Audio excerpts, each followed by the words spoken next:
இனிமே பா, உன்னோட சாவுக்கு அப்புறம் எப்பேற்பட்ட ராஜநாகமா இருந்தாலும், என் வீடா இருந்தாலும் சரி, என் வீட்டுல இருக்கிறவங்களானாலும் சரி, பார்வைப்படுறது மட்டும் இல்ல, அந்த திசை பக்கம் தலை வச்சு கூட படுக்க மாட்டாங்க. வீட்டுக்குள்ள அங்க பாம்பு, அங்க அங்க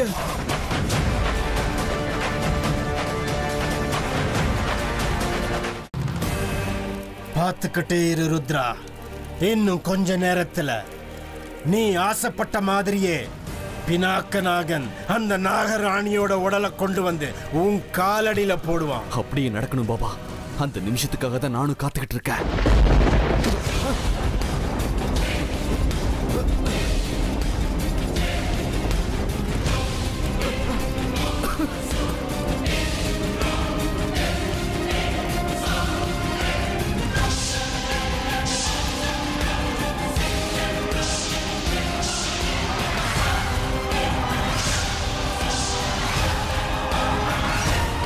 பினாக்கா, ஏ பினாக்கநாகா, உன்னுடைய சக்தியும் பலமும் அந்த நாகராணிக்கு முன்னாடி தோத்து போயிடுச்சா? என்னாச்சு என்னாச்சு உன் சக்திக்கு?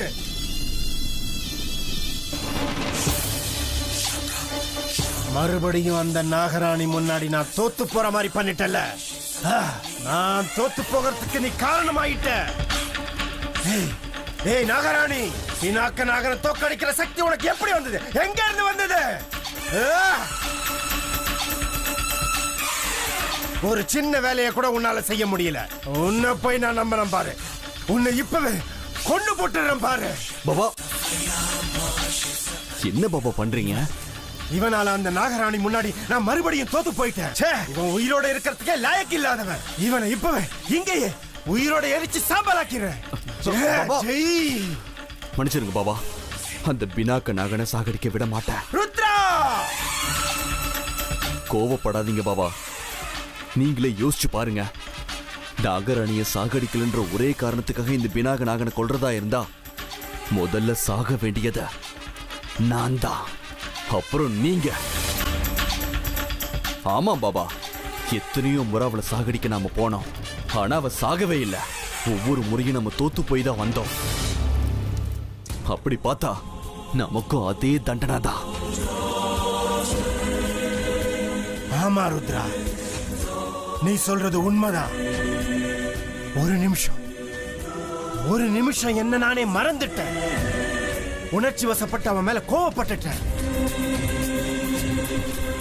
நீங்க கோவத்தை காட்ட வேண்டியதா இந்த பினாக்கநாகன் மேல இல்ல, அந்த நாகராணி மேலதான். பார்க்கலாம் இன்னும் எவ்வளவுதான் நம்ம கிட்ட ஆட்டம் காட்டுறான்னு பார்த்தரலாம். எந்த அளவுக்கு நம்மள அவ தோக்கடிக்கிறாளோ அந்த அளவுக்கு அவளை சாகடிச்சு ஆகணுங்கிற வெறி எனக்குள்ள அதிகமாகுது. கோவமும் அதிகமாகுது பாபா. நாகராணி, உன்னால எத்தனை நாள் ஜெயிக்க முடியும்? ஜெயிக்கிறவங்க ஒரு நாள் தோத்துதான் ஆகணும். அந்த நாள் நிச்சயம் வந்தே தீரும்.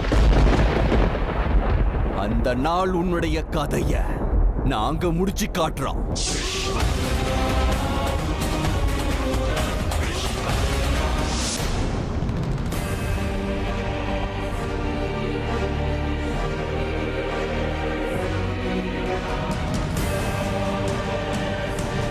அர்ஜுன் என் கழுத்துல தாலி கட்டணும்னா இந்த லாக்கெட்டை அவன் கழுத்துல நான் கட்டியே ஆகணும். இல்லைன்னா அர்ஜுன் எனக்கு கிடைக்கிறது கஷ்டம்னு அத்தை சொல்லிட்டாங்க. எப்படியாவது அர்ஜுனோட கழுத்துல இந்த லாக்கெட்டை கட்டி ஆகணுமே. என்ன பண்றது? அவன்கிட்ட சொல்லி கட்டலான்னா கண்டிப்பா அவன் அதுக்கு வாய்ப்பே தரமாட்டான். ச்சே, நான் என்னென்னமோ நினைச்சிட்டு வந்தேன். ரொம்ப ஈஸியா அர்ஜுனை கல்யாணம் பண்ணிக்கலாம்னு நினைச்சேன். ஆனா அவன் மனசுல இடம் பிடிக்கிறது எவ்வளவு கஷ்டமா இருக்கும்னு நான் நினைக்கவே இல்லை. பரவாயில்ல, எவ்வளவு கஷ்டமா இருந்தாலும் நான் அர்ஜுனை மட்டும் விட்டு கொடுக்கவே மாட்டேன். நான் இந்த வீட்டுக்குள்ள காலடி வச்சதே அர்ஜுனை ஏன் வசமாக்குறதுக்கும், இந்த வீட்டோட மருமகளாகி இந்த வீட்டுல நான் உட்கார்ந்து அதிகாரம் பண்றதுக்காக தான்.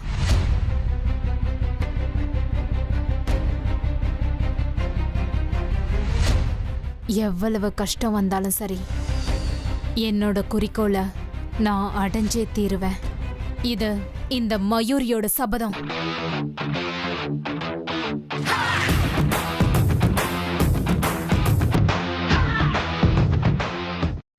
என்னங்க, அமிர்தாவுக்கு அவளோட அப்பா அம்மா இல்லைங்கிற வேதனை குறைய மாட்டேங்குதுங்க. அவங்களையே நினைச்சுக்கிட்டு எப்பவும் டல்லாவே இருக்கா. என்ன இருந்தாலும் அமிர்தா ஒரு பொண்ணு தானாமா. பொம்பளை பிள்ளைங்களுக்கு அப்பா அம்மா மேல பாசம் அதிகமா இருக்கும். அதனாலதான் அவளால பாவம் அவங்கள மறக்க முடியல போல இருக்கு. நீ அவளுக்கு ஆறுதலா 2 வார்த்தை சொல்லியிருக்கலாம்ல. சொன்னேங்க, அப்படியும் அவ வேதனை குறைய மாட்டேங்குது. புள்ளுக்குள்ளேயே புழுங்குறாங்க. அவளுக்கு எப்படி ஆறுதல் சொல்லணும்னு எனக்கு ஒன்றும் புரியல. உண்மைதான் சரோஜா, இந்த மாதிரி விஷயத்துல எப்படி நாம ஆறுதல் சொல்றதுன்னே புரியாது. நானும் அமிர்தாவை கவனிச்சுக்கிட்டு தான் இருக்கேன். அவ மனசுக்குள்ள வெளியில சொல்லிக்க முடியாத ஏதோ ஒரு வேதனை இருக்கு. அவளால அதை நம்ம கிட்ட கூட பகிர்ந்துக்க முடியல. மனவேதனைய மத்தவங்க கிட்ட சொன்னாதானே மனசுல இருக்கிற பாரம் குறையும். ஆனா அவ மனசு விட்டு பேசவே தயாரா இல்லையே. அவ மனசுல என்ன இருக்குன்னு எப்படி தெரிஞ்சுக்கிறதுனே எனக்கு புரியல. ஆனா அவளே வந்து மனசு விட்டு பேசுற வரைக்கும் என்ன ஏதுன்னு நாம எப்படி கேக்குறது? இப்படி இருக்காதே, சந்தோஷமா இருன்னு வற்புறுத்தவும் முடியாதே. ஆமா, இப்ப அமிர்தா ரொம்ப டிஸ்டர்ப் ஆயிருக்கா. அதனால தானே தேவையில்லாம அவ அர்ஜுன் மேல கோவப்பட்டு அவர் வேலைக்கே வரக்கூடாதுன்னு சொல்லிட்டா. பாவம் அர்ஜுன், அவ அப்படி சொன்னப்ப எப்படி வேதனைப்பட்டிருப்பா. என்ன இருந்தாலும் அர்ஜுன் முன்னாடியே அமிர்தா அவ்வளவு கோவமா அவனை பேசியிருக்க கூடாது. அவ ஏன் இந்த மாதிரி பேசினான்னு எனக்கு இப்ப கூட புரியல. அதான் சொன்னனே சரோஜா, அப்பா அம்மா இல்லைங்கிற வேதனையில அப்படி கோவமா பேசியிருப்பான். அதுக்குதான் நான் ஒரு பரிகாரத்தை கண்டுபிடிச்சிருக்கேன். என்னங்க அது? அர்ஜுன் ரொம்ப நல்ல பையன், நல்ல நடத்த, நல்ல குணம் இருக்கு. அதுல எந்த சந்தேகமும் வேண்டாங்க. எப்பவுமே சிரிச்சு பேசிட்டே இருப்பான். அர்ஜுன் ரொம்ப பணிவானவன். நம்ம எவ்வளவு கவலையில இருந்தாலும் அவனோட பேச்சு கேட்ட உடனே எல்லாமே மறந்து போயிடும். அர்ஜுன் நம்ம வீட்டுக்குள்ள வந்தாலே வீட்டுக்கே ஒரு களை வந்த மாதிரி இருக்கும். உண்மைதான் சரோஜா. இப்ப எப்படியும் அமிர்தா கவலையில தானே இருக்கா. அந்த கவலையில இருந்து அவ வெளியில வரணும்னா அதுக்கு ஒரே ஒரு வழிதான் இருக்கு. என்ன அது? அமிர்தா அர்ஜுன் 2 பேரும் எப்பவும் ஒன்னாவே இருக்கணும். ஒருத்தரை விட்டு ஒருத்தர் பிரிஞ்சிருக்க கூடாது. அப்படின்னா நீங்க என்ன சொல்ல வரீங்க? ஏய் அமிர்தா, திரும்ப திரும்ப விக்ரம் சரோஜா முன்னாடி என்ன அவமானப்படுத்தி வேடிக்கை பாக்குறியா? இன்னைக்கு இருக்க உனக்கு நான் ஒரு ரூம்ல பிக்ஸ் பண்ணி வச்சிருக்கிற சிசி கேமராவோட ஃபுட்டேஜ் மட்டும் என் கையில கிடைக்கட்டும். அப்ப இருக்க உனக்கு உன்னை மொத்தமா ஒழிச்சு கட்டுறேன். நீ யாரு, எங்க இருந்து வந்திருக்க, எப்படி இந்த வீட்டுக்குள்ள வந்து சேர்ந்தன்னு எல்லாமே தெரிஞ்சிடும். உன்னை பொண்ணு பொண்ணுன்னு செல்லம் கொடுத்து தலை மேல தூக்கி வச்சு ஆடுறாங்களே விக்ரமும் சரோஜாவும், அவங்க முன்னாடியே உன்னோட முகத்தரைய கிழிக்கிறனா இல்லையான்னு பாரு. ஏய் அமிர்தா, நீ நேத்து இந்த வீட்டுக்கு வந்தவ. ஆனா நான் இந்த வீட்டிலேயே பிறந்து வளர்ந்தவன். எல்லா சொத்தையும் நானே அடிக்கணும்னு பிளான் பண்ணிட்டு இருக்கேன். என் ஆசையில மண்ணள்ளி போட்டுட்டு எல்லா சொத்தையும் நீ அள்ளிட்டு போலான்னு பாக்குறியா? அதுக்கு நிச்சயம் வாய்ப்பு கொடுக்க மாட்டேன். உன்னோட பேரு வேணா அமிர்தாவா இருக்கலாம், ஆனா உனக்கு இனிமே விஷமே நான் தான்.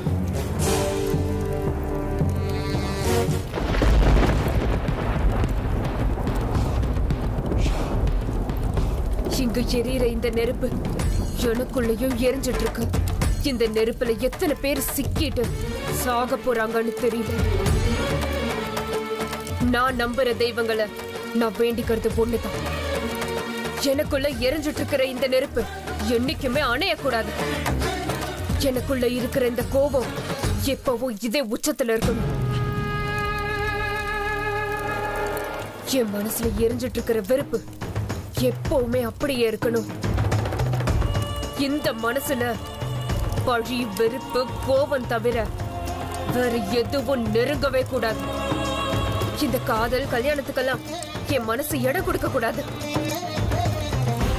என்னோட வாழ்க்கையில என் பாதையில யார் குறுக்க வந்தாலும் இந்த நெருப்புல எரிஞ்சு சாம்பல் ஆயிடுவாங்க.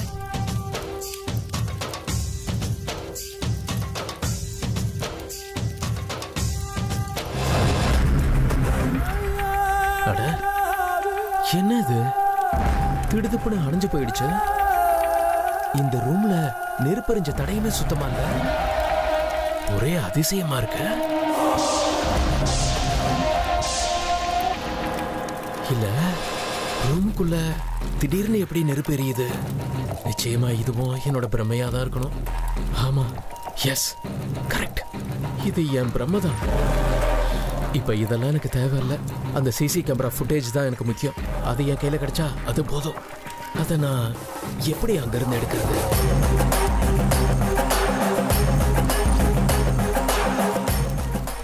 எங்க என்னங்க பண்ணிட்டு இருக்கீங்க?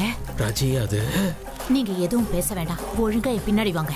நான் சொல்றத கொஞ்சம் கேள. இந்த பாருங்க, வாயை முடிக்கிட்டு என் பின்னால வரல, எல்லாரையும் கூப்பிட்டு பெரிய கலாட்டாவே பண்ணிடுவேன். வாங்க வாங்க. ஏங்க, அமிர்தா ரூம் கிட்ட நின்னுக்கிட்டு என்ன பண்றீங்க? என்ன ராஜி இப்படி கேள்வி கேக்குற? அவ ரூமுக்குள்ள சிசி கேமரா ஃபிக்ஸ் பண்ணிருக்கமே, மறந்துட்டியா? அந்த ஃபுட்டேஜ் மட்டும் நம்ம கையில கிடைச்சதுன்னா ரொம்ப சுலபமா விக்ரம் கிட்ட மாட்டி விட்டுறலாம். அவளை மாட்டி விடலான்னு பாக்குறீங்களா, இல்ல அவ விரிக்கிற வலையில நீங்க மாட்டிக்கலான்னு பாக்குறீங்களா? என்ன ராஜி இது, ஏன் இப்படி எல்லாம் பேசுற? ச்சே, நீ இப்படி எல்லாம் யோசிப்பன்னு நான் எதிர்பார்க்கவே இல்ல. நான் ஸ்ரீராமச்சந்திரம்மா, ஏக பத்தினி வரதேன். நீ ஏன் கதின்னு கிடக்குற வேணாம். நீ சந்தேகப்படுற மாதிரி கனவுளையும் நனவுளையும் நினைக்க மாட்ட. நினைக்கவும் கூடாது. என்ன முறைப்படி பாத்தீங்கன்னா அவ உங்களுக்கு பேத்தியாவா, புரிஞ்சுதா? தெரியும் ராஜி, அத நீ ஞாபகப்படுத்த வேண்டிய அவசியமே இல்ல. எனக்கு இப்ப முக்கியமான தேவை அந்த சிசி கேமராவோட ஃபுட்டேஜ். அது நம்ம கைக்கு கிடைச்சிருச்சுன்னா அவளை வீட்ல இருந்து துரத்துறது சுலபமாயிடுன்னு நினைச்சோம்ல. நீ என்னடானா தேவையில்லாம சந்தேகப்படுற. நீங்க அந்த சிசி கேமராவுக்காக போயிருந்தீங்கன்னா சரி, வேற ஏதாவது எண்ணம் இருந்திருந்தா? உன்னை தவிர நான் வேற ஒருத்திய பத்தி யோசிக்க கூட மாட்டேன் ராஜி. ஒருத்திய வச்சுக்கிட்டு படுற அவஸ்தை பத்தாதா இன்னொருத்திய பத்தி யோசிக்கிற அளவுக்கு எனக்கு மனசுல தைரியமே இல்ல.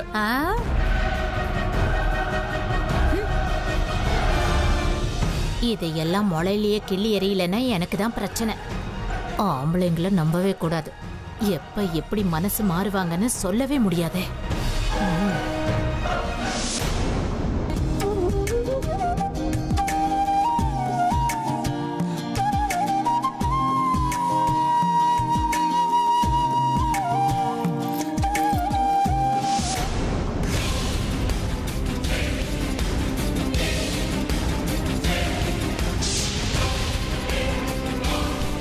போயிடுங்க போயிடுங்க போயிடுங்க.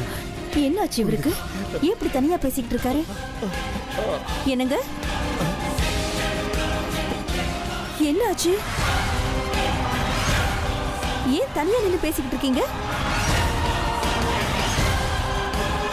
ஏங்க இப்படி பேய் எறிஞ்ச மாதிரி இருக்கீங்க? என்னாச்சுன்னு சொல்லுங்க. யார்கிட்டயும் பேசிக்கிட்டு இருந்த மாதிரி இருந்ததே. பாம்பு பார்த்த மாதிரி இருந்துச்சு. அது அது இந்த பக்கமா போன மாதிரி இருந்தது. பாம்பா? எங்க எங்கங்க?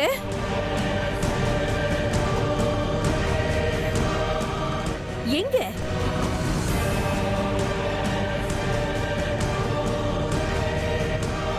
எங்க பாத்தீங்க? இங்கதான் பார்த்த மாதிரி இருந்துச்சு. ஆனா அது எந்த பக்கம் போச்சுன்னு எனக்கு தெரியல.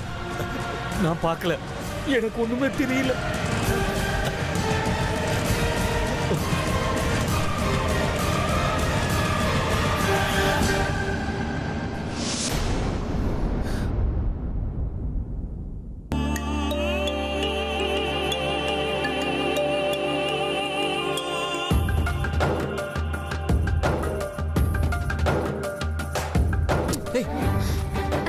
ஏய், நீயா? நீ எங்க வந்த? ஏறவங்கள நீ என்ன பண்ணிட்டு இருக்க? என்கிட்ட வந்து எதையோ பண்ணியே. ஒண்ணும் பண்ணல. நான் என்ன பண்ண போறேன்? சும்மா நைஸா வந்து உன் கண்ணை மூடலான்னு நினைச்சேன். விளையாட்டுக்கு தான். உன் கூட விளையாடாம யார் கூட அர்ஜுன் விளையாடுவேன்? ஏய், நீ என்ன அரலூசா? மூளைகளை குழம்பிடுச்சா உனக்கு? எப்பவும் நட்டு கைண்ட மாதிரி நடந்துக்கிற? கண்ணாம்பூச்சி விளையாடுற வயசா உனக்கு? கரெக்டா கல்யாணம் பண்ணிருந்தா 2 குழந்தைங்க பிறந்திருக்கும். போடா, கொஞ்சம் கூட வெக்கமே இல்லாம பேசுற. எனக்கு வெக்கமா இருக்கு. ஓ, உனக்கு அதெல்லாம் வேற இருக்கா? ஏண்டா, நானும் ஒரு பொண்ணு தானே, எனக்கும் வெக்கம்லாம் வரும். நான் உன்னை கல்யாணம் பண்ணிக்க இந்த நிமிஷமே ரெடி. அது மட்டும் இல்ல, உன்னோட குழந்தைங்களுக்கு தாயாகிறதுக்கும் ரெடி. ஆனா என்ன பண்றது, நீ தான் ஒரு வார்த்தை ஓகேன்னு சொல்ல மாட்டேங்கிறியே. எப்பதான் நீ கல்யாணத்துக்கு கிரீன் சிக்னல் காட்டுவேன்னு நான் காத்துட்டு இருக்கேன். எப்படா மழை வரும் டான்ஸ் ஆடலான்னு மயில் காத்துட்டு இருக்கா மாதிரி. உன்கிட்ட போய் பேசிட்டு இருக்கேன் பாரு. எனக்கு மூளை இல்ல. என்ன பேசினாலும் சரி, சுத்தி வளைச்சு அங்கதான் வந்து நிக்கிறேன். கழுதை கிட்ட குட்டிச்சுவருங்கிற மாதிரி இங்கேயே வா. அர்ஜுன், நீ என்ன கழுதைன்னு சொல்லு, குரங்குன்னு சொல்லு, நாய், பன்னி, குதிரை எது வேணாலும் சொல்லிக்கோ. அதுக்கெல்லாம் நான் ஃபீல் பண்ணவே மாட்டேன். அதே சமயத்துல என்ன ஆனாலும் நான் உன்னையும் விட மாட்டேன். நீயா என்ன கல்யாணம் பண்ணிக்கிறேன்னு சொல்ற வரைக்கும் இப்படிதான் காலை சுத்தின பாம்பு மாதிரி உன்னை சுத்திக்கிட்டே இருப்பேன். ஏன் தெரியுமா? உன்னை கல்யாணம் பண்ணிக்கிறது தான் என்னோட லட்சியமே. அம்மா தாயே, காலையிலேயே என்னை இப்படி வெறுப்பேத்தாத. கல்யாண டாபிக் பத்தி பேசி என் முட ஸ்பாயில் பண்ணாத. வழிவிடு.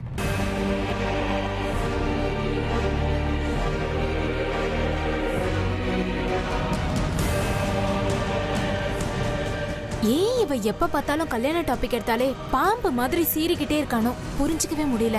ஆனா உனக்கு என்ன கல்யாணம் பண்ணிக்க விருப்பம் இருக்கா இல்லையாங்கிறது எனக்கு தேவையில்லாத விஷயம். அர்ஜுன், நான் தான் உனக்கு பொண்டாட்டி, அவ்வளவுதான். அதுக்கு உன்னை எப்படியாவது நான் என் வழிக்கு கொண்டு வந்து தீருவேன்.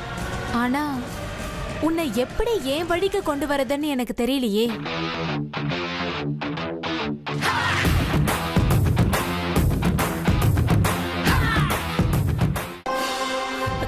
அத்தை, நீங்க இங்கதான் இருக்கீங்களா? என்னாச்சு ஹேமா? ஏன் என்ன தேடுற? ஏன் பதட்டமா இருக்க? பெரிய அபசகுணம் ஆயிடுச்சு அத்தை. அது எப்படி உங்ககிட்ட சொல்றதுன்னு எனக்கு தெரியல. என்ன நடந்ததுன்னு சொல்லு. நீ இப்படி பதட்டமா பேசினா எனக்கு உயிரை போயிடும் போல இருக்கு. அது பாம்பு அத்தை.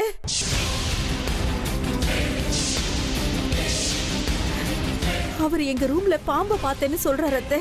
அவர் சொல்றத கேட்கும் போது எனக்கு என்னமோ ரொம்ப பயமா இருக்கு அத்தை. ஐயோ கடவுளே, இந்த வீட்ல என்னதான் நடக்குது? இந்த வீட்ல எது நடக்க கூடாதுன்னு நான் கடவுளுக்கு பூஜை புரஸ்காரம் பண்ணிட்டு இருக்கேனோ அதுவே நடக்குதே. எந்த பாம்போட நிழல் கூட என் வீட்டு மேல படக்கூடாதுன்னு நான் நினைச்சிட்டு இருந்தேனோ அந்த பாம்போட பார்வை நம்ம வீட்டு மேல பட்டுடுச்சு. அதுவும் இல்லாம அர்ஜுனோட வாழ்க்கையில ஒரு பாம்பு வந்துருச்சுன்னு ஜோசியர் அன்னைக்கே சொல்லிட்டாரு. இந்த மாதிரி நேரத்துல விஷ்ணு கண்ணுக்கு பாம்பு தென்பட்டிருக்குன்னா இது நிச்சயமா ஏதோ அபசகனம் தான். இது நம்ம வீட்டுக்கு நல்லது கிடையாது. ஐயோ, இப்ப நம்ம என்ன பண்றது அத்தை? எனக்கு கையும் ஓடல காலும் ஓடல. என்ன ஹேமா இது? நம்ம வீட்டுல எல்லாருக்கும் தைரியம் சொல்றவளே நீ தானே. நீ ஏன் இப்படி தைரியத்தை எழுந்துட்டா? எப்படி சொல்லு? அது அப்படி இல்ல அத்தை. இங்க பாரு, நீ ஒன்னும் பேச வேண்டாம். முதல்ல உன் புருஷன்கிட்ட போய் கொஞ்ச நாள் அவனை எச்சரிக்கையா இருக்க சொல்லு. இதுக்கெல்லாம் தீர்வு கிடைக்கணும்னா கோடிய சீக்கிரம் நாம அர்ஜுனுக்கு கல்யாணம் பண்ணியே தீரணும். இல்லனா கண்டிப்பா இந்த வீட்ல அபசகனம் நடந்துடும். ஆனா அத்தை, இந்த வீட்ல எந்த விசேஷமும் பண்றதுக்கு முகூர்த்தம் இல்லைன்னு சாஸ்திரி சொன்னாரே, அதை நீங்க மறந்துட்டீங்களா? அதுவும் இல்லாம அர்ஜுனுக்கு கல்யாணம் பண்ணணும்னா முதல்ல மயூரிய கல்யாணம் பண்ணிக்க அர்ஜுன் சம்மதிக்கணுமே. அர்ஜுனை எப்படி சம்மதிக்க வைக்கிறதுன்னு எனக்கு புரியல அத்தை. எப்படி சம்மதிக்க வைக்கிறதுன்னு யோசிச்சுட்டு இருந்தா பத்தாது ஹேமா. நல்ல முகூர்த்தம் கிடைக்கலன்னு கைய கட்டிட்டு சும்மா இருக்க முடியுமா? அதுக்கு வேற ஏதாவது வழியை தேடி ஆகணும். இல்லன்னா நம்ம அர்ஜுனனுக்கு பாம்பால பெரிய கண்டம் ஏற்பட்டுடும். அதுக்காக தான் சொல்றேன். இந்த பாம்பு எங்கிருந்து வந்துச்சு, எதுக்கு வந்திருக்கு, என்ன பண்ண போகுதுங்கிறதெல்லாம் அந்த ஆண்டவனுக்கு தான் வெளிச்சம். கடவுளே, என் குடும்பத்தையும் இந்த வீட்டையும் நீதான் காப்பாத்தி கொடுக்கணும். பரமேஸ்வரா.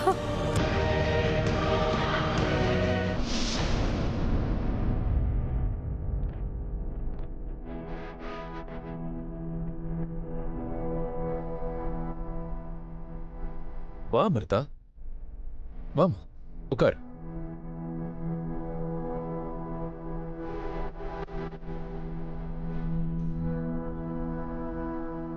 ஏமா ஒரு மாதிரியா இருக்க? அப்பா அம்மா ஞாபகம் வருதா? நீ இப்படி கவலைப்படுறதுனால உங்க அப்பா அம்மா திரும்பி வந்துருவாங்களா சொல்லு? முடியாதுல்ல. உன்னோட வேதனை என்னன்னு எங்களுக்கு நல்லாவே புரியுதுமா. விதி எல்லாரையும் ஒரு நாள் அல்ல ஒரு நாள் கூட்டிட்டு போயே தேரும். ஆனா உன் அப்பா அம்மாவை கொஞ்சம் முன்னாடியே கூட்டிட்டு போயிடுச்சு, அவ்வளவு. அமிர்தா, ஆனா அதுக்கு தானே அந்த ஆண்டவன் குழந்தை இல்லாத எங்களுக்கு உன்னை மகளா கொடுத்துருக்கான். ஆமா அமிர்தா.